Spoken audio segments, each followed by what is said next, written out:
में पढ़ेगा introduction of blood. And आप कंपोजिशन पढ़ेंगे, ब्लड का क्या कंपोजिशन होता है, ब्लड में एक्चुअली कौन कौन सा कंटेंट होता है। ब्लड में आपका 55% ब्लड प्लाज्मा होता है एंड 45% आपका फॉर्म एलिमेंट होता है। ब्लड प्लाज्मा में आ जाएगा आपके प्रोटीन्स आते हैं, आपका वाटर आता है, आपका इलेक्ट्रोलाइट आता है। प्रोटीन की अगर बात करें तो आपके ब्लड में 55% में से 7% जो प्रोटीन होगा उनमें मेन होता है albumin, globulin, fibrinogen and all others कुछ अदर। वाटर की बात करेंगे 91.5% वाटर होता है।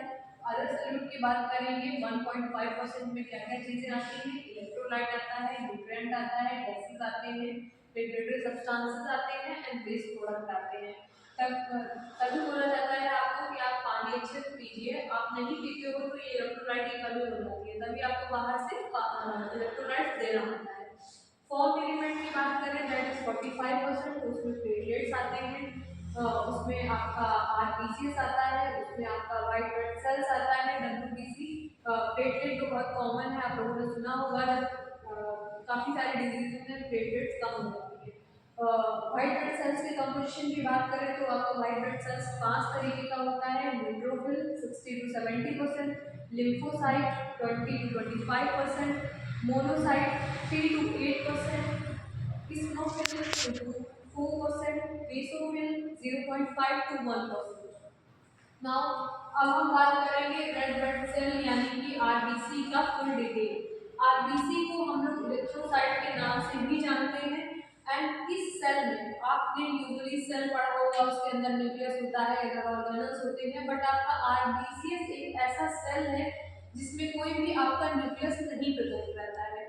नेक्स्ट है शेप कैसा होता है आपका आरबीसी का, बाई कनकेव शेप, यानी कि इस तरीके का कुछ इसका शेप होगा। एंड इस शेप की वजह से biconcavity increase their surface area for gas exchange.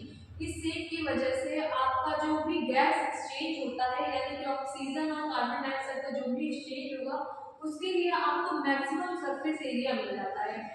मतलब आपका आरबीसी ज़्यादा से ज़्यादा ऑक्सीजन और कार्बन डाइऑक्साइड कैरी कर सकता है। Also help in flexibility of cell to pass through narrow capillaries. Plus इस बाई कनकेव शेप होने का एक और फायदा है कि जब भी आपका जो ब्लड है नैरो कैपिलरीज से गुजरता है तो इसकी इस शेप की वजह से इसमें काफ़ी अच्छी सी फ्लेक्सिबिलिटी आती है। नेक्स्ट है कंटेन नो इंट्रासेलुलर ऑर्गेनल्स। इसमें किसी भी तरीके का कोई ऑर्गेनल्स नहीं होता। पहला पॉइंट था कि न्यूक्लियस नहीं होता, साथ ही इसमें किसी भी तरीके का ऑर्गेनल नहीं प्रेजेंट करता है। RBC produce in red bone marrow, जो आपका रेड ब्लड सेल है वो रेड बोन मैरो में प्रोड्यूस होता है। एंड रेड बोन मैरो आपके बोन्स के बीच में पाया जाता है। क्या होता है लाइफ स्पैन होता है आरबीसी का 120 डेज। आपका जो आरबीसी है वो 120 डेज तक सर्वाइव करता है। नेक्स्ट पॉइंट है इलेक्ट्रोपोइसिस। क्या होता है इलेक्ट्रोपोइसिस, बहुत बार एग्जाम में क्वेश्चन भी आता है। Process of development of RBC, RBC का बनना from stem cell in 7 days.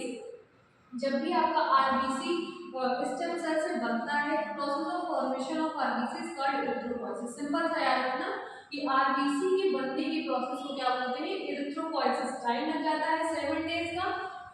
Next है कौन कौन से आपके न्यूट्रिएंट होते हैं जो आप नहीं लेंगे तो आपकी बॉडी में आरबीसी की कमी हो जाएगी। Vitamin B12, iron and folic acid required for RBC synthesis. RBC की सिंथेसिस में आपका vitamin B12, iron and folic acid जरूर होना चाहिए। अगर आप ऐसी डाइट लेते हैं जिसमें विटामिन B12 की कमी हो गई, या फिर आप ऐसी डाइट लेते हैं जिनमें आयरन की कमी हो गई, फॉलिक एसिड की कमी हो गई, तो अगर इन तीनों में से कुछ भी कम है तो आपका रेड ब्लड सेल नहीं बनेगा। इसीलिए हमेशा पुराने जमाने में बोला जाता था कि लोहे की कढ़ाई में खाइए, क्योंकि उसमें आपको आयरन ऑटोमेटिक मिल जाएगा। ठीक, तो ये 3 पॉइंट याद रखते हैं, 3 चीजें।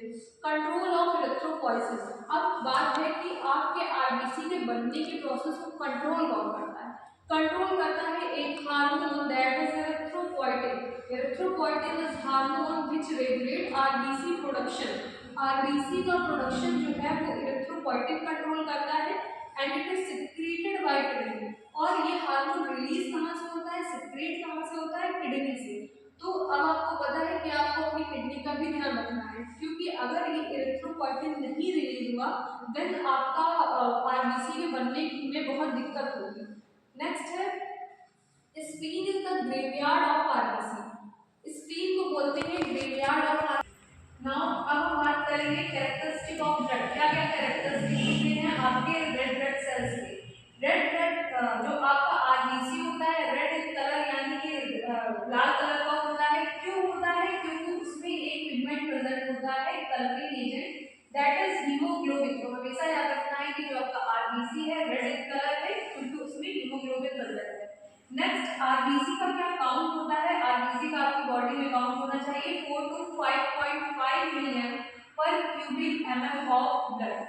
अगर एक एडल्ट मेल की बात करेंगे तो इनकी बॉडी में 5 मिलियन पर क्यूबिक एमएम ऑफ ब्लड होना चाहिए। एंड अगर एक एडल्ट फीमेल की बात करेंगे तो उनकी बॉडी में अप्रॉक्सीमेटली 4.5 एमएम पर क्यूबिक एमएम ब्लड होना चाहिए। व्हाट इज द आरबीसी होना चाहिए। फंक्शन ऑफ आरबीसी, क्या क्या फंक्शन होते हैं आपके आरबीसी का? आपने इतना पढ़ा, अब उनके फंक्शन क्या है, क्यों इतना जरूरी है? Transportation of oxygen from lungs to tissue. RBC का एक मोटा फंक्शन समझिए कि इसका फंक्शन है ट्रांसपोर्ट करवाना गैसेस का। जो आप ऑक्सीजन लेते हो, जो आप कार्बन डाइऑक्साइड एक्सहेल करते हो, उनका ट्रांसपोर्टेशन कौन करता है? यही आरबीसी करती है। देन फर्स्ट पॉइंट है transportation of oxygen from lungs. आपकी लंग्स से ऑक्सीजन को ट्रांसपोर्ट करना टू टिश्यूज तक ले जाने का काम जो रहेगा वो आपका आरबीसी करेगा। Transportation of CO2 from the tissue to lungs. जो भी आपके टिश्यूज हैं वो CO2 निकालते हैं, उनको लंग्स तक ले जाने का काम भी आपका आरबीसी का रहता है। नेक्स्ट पॉइंट है पॉलीसाइथेमिया। ये क्या होता है? पॉलीसाइथेमिया का मतलब है कि अगर आपके blood abnormal RBC volume increase हो गया, इन सेंस कि जितना हमने वो काउंट पढ़ा था उससे आपका आरबीसी का काउंट बढ़ गया, तो आपके ब्लड की विस्कोसिटी